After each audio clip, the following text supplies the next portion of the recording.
Hello, how are you? If you've been following me, you know that a few weeks ago I experienced a situation I never thought would happen. My name is Peter, and I was pulled over by a cop while driving without a license on the highway. He was serious, direct, and had that air of someone who knows they're in control. That day, I was about to lose my car, but things took an unexpected turn.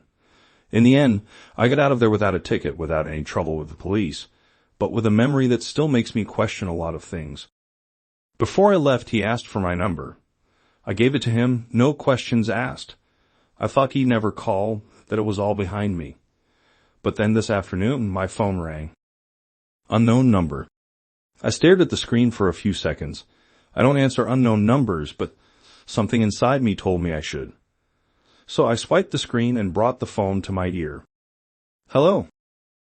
The voice on the other end was firm, no beating around the bush.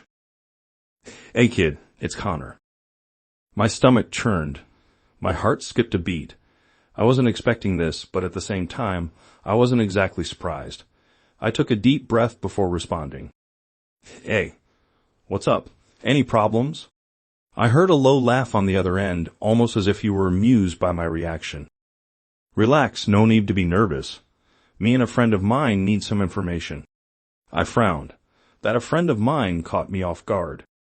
Information? What kind of information? Connor paused briefly before continuing, and even without seeing him, I could feel he was in complete control of the conversation. Better to talk in person. Where are you now? I felt my body tense up. I knew that when it came to Connor, things were never simple, and this afternoon was just beginning. My mind was spinning. I didn't want to give my address, no way. If my parents saw an unfamiliar car parked in front of the house, they'd start asking questions I didn't want to answer. So I took a deep breath and gave him the address of a nearby park. I hung up and went straight there. I arrived and sat on one of the benches, trying to look as calm as possible, but inside my stomach was in knots. What did they want with me? What did Connor want now? It didn't take long for a dark, discreet car to pull up near me. At least it wasn't a patrol car. The passenger window rolled down slowly, and there he was. How's it going, Peter? My chest tightened. The way he said my name still gave me a strange shiver. I got up without saying a word and got into the car. As soon as I closed the door, Connor spoke again, now eyeing me sideways. This is my friend Jake. I looked at the driver, a serious-looking guy with a closed expression but a faint smile at the corner of his mouth, as if he already knew something I didn't. I gave a small nod. Hey, Jake. He looked at me through the rearview mirror and simply replied, all good. Then, without another word, Jake shifted gears and started driving. The silence inside the car was almost suffocating. I wanted to ask where we were going, what they wanted with me, but my mouth seemed stuck. And that's when Connor broke the silence, turning slightly toward me with that same calculating look from last time. So, Peter, let's get straight to the point. You're probably wondering why we called you here. And in that moment, I knew that this afternoon was about to get a lot more interesting, or a lot more dangerous. Connor turned to me with that look I knew well. He gave a faint smirk and said, without beating around the bush, I told Jake about your payment, and he wants his share too, because actually that day on the highway, he was supposed to be with me. I froze. My body tensed up automatically and my mind raced. Jake too? That caught me off guard, and I wasn't sure how to react. The silence inside the car seemed to grow heavier as I processed what I had just heard. But at the same time, a part of me already knew this could happen. And to be honest, the idea didn't seem bad at all. On the contrary. I swallowed hard, trying to keep it casual, and replied without hesitation. Of course, I'll pay. Connor let out a low chuckle, satisfied with the answer. Jake, on the other hand, just looked at me through the rearview mirror, saying nothing. But the way he slightly tightened his grip on the steering wheel made me realize he was enjoying where this was going. The car's engine purred softly as we drove down the street.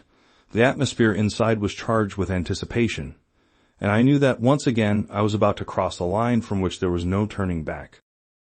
And honestly, I could hardly wait. The car drove for a few more minutes until Jake finally parked in front of a discreet house with a simple facade and closed windows. My heart was racing. I didn't know exactly where I was, but something told me this place was important. Only later did I find out that this was Jake's house. As soon as we walked in, I didn't even have time to look around. They didn't waste any time. Connor was the first. He approached me with that intense look, grabbed my face firmly, and kissed me, leaving no room for doubt. The heat of his body and the scent of his cologne hit me all at once, making me forget everything around me. His hands slid down my waist, pulling me closer, and in that moment, I knew I was exactly where I was supposed to be. When he pulled away, before I could even catch my breath, I felt another presence beside me. Jake. His eyes were colder, more calculating, but the desire shining in them was undeniable. Unlike Connor, he was slower, more teasing. One of his hands slid along the side of my neck before his lips touched mine. His kiss was firm, intense, but unhurried, as if he were savoring every second of that moment. The energy between us intensified. The air inside the house felt hotter, denser. My body reacted on its own, responding to their touch, to the growing desire hanging in the air. I knew that from that point on there was no turning back, and to be honest, I didn't want there to be. That day was unlike anything I'd ever experienced. We explored extraordinary things, and I felt sensations I never imagined I could feel. Their touch, the intensity of every moment, the way they took control of the situation, it all left a mark on my skin and my mind. After that night, the contact between us became frequent. At first, it was just occasional messages, a joke here and there, but before we knew it, we were more involved than we had imagined. And that's when it hit me. The three of us were in a triangle. Maybe romantic wasn't the right word to define it. There were no declarations of love, promises of fidelity, or any romantic illusions. But there was a connection, a mutual need, something intense that pulled us back to each other whenever the opportunity arose. And me. I didn't know where this was going. But at that moment, I didn't want it to end. The meetings became frequent. It was always the three of us. That was the deal.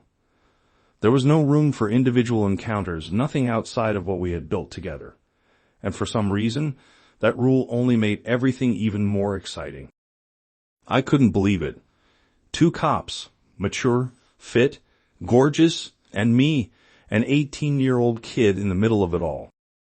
Sometimes lying in bed after a meeting, I'd think, is this really happening? It was surreal. I'd only seen guys like them in movies, in fantasies I never imagined would leave my head.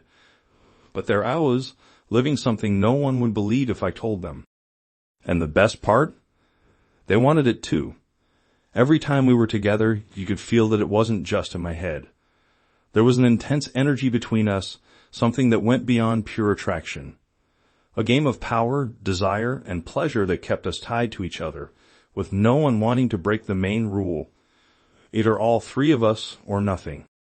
And I knew that, as long as this lasted, I wouldn't give it up for anything.